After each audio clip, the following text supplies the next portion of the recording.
মধুপুর এক ছোট গ্রাম ছিল। মাঠে ঘাটে সবাই মিলেমিশে কাজ করত। সেই গ্রামের ছোট কুঁড়ে ঘরে থাকত মিনা নামের এক মেয়ে। বয়স মাত্র ৮ বছর। ছোটখাটো সরল মুখ, বড় বড় কৌতূহলী চোখ। গরিব ঘরের মেয়ে, তবু প্রাণচঞ্চল আর হাসি খুশি।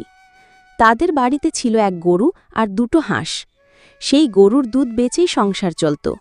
বাবা ছিলেন একজন কুমোর, মাটির হাঁড়ি পাতিল বানাতেন। ছোট মিনা পড়ত গ্রামের ছোট পাঠশালায়। কাশফুল, প্রজাপতি, নীল আকাশ সবই তার কল্পনার রঙিন জগৎ ছিল। তার এক স্বপ্ন ছিল, সে একদিন রথযাত্রা দেখবে আর ঠাকুরের রথ টানবে। জগন্নাথদেব বিশাল রথে চেপে বের হন। ঢাক বাজে, রঙিন কাপড়ে রথ সাজানো হয়। সবাই জয় জগন্নাথ বলে ওঠে। এই গল্প শুনে মিনার মনে রথের ছবি আঁকা হয়ে যেত। ভাবত, যদি একদিন সেই রথের দড়ি টাঙতে পারে। অবশেষে সেই দিন এলো। গ্রামে রথযাত্রা বসেছে। সকাল হতে না হতেই মিনা ঘুম থেকে উঠে বসে রইল জানালার ধারে। দূরে শোনা যাচ্ছিল ঢাকের বাদ্যি, বাঁশির সুর। সে মায়ের কাছে এসে বলল, মা, কখন যাব মেলায়? আমি বাঁশি কিনব, বেলুন কিনব। আচ্ছা মা, কিন্তু আমার তো নতুন জামা নেই।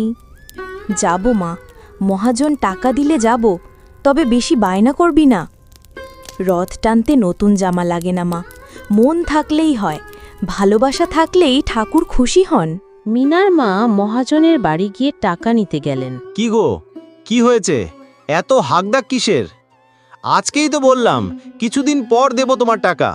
মেয়ে বায়না ধরেছে, রথ দেখিতে যাবে, তাই আর কি। ও বুঝলাম, এখন তো অত টাকা নেই। এখন যা আছে নিয়ে যাও, পুরোটা দিতে পারবো না। এই নাও, এই কটা টাকা নিয়ে যাও। ঠাকুমা এসে জিজ্ঞেস করলেন, কুইরে, জোর মা হলো? আর কতক্ষণ? রথ চলেই গেল তো।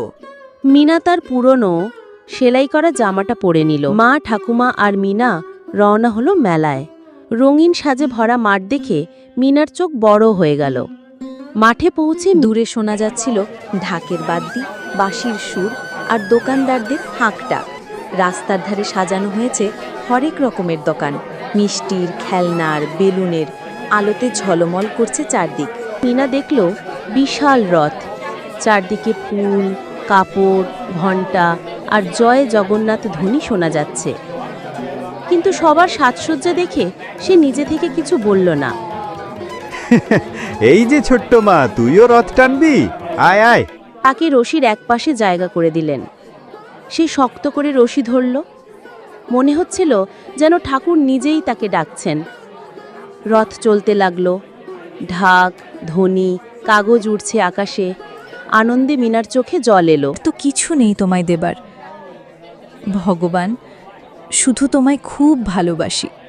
তুমি সবাইকে ভালো রেখো। চারপাশে সবাই চুপ হয়ে গেল। বুড়ো কাকুর চোখ ছলছল করছিল।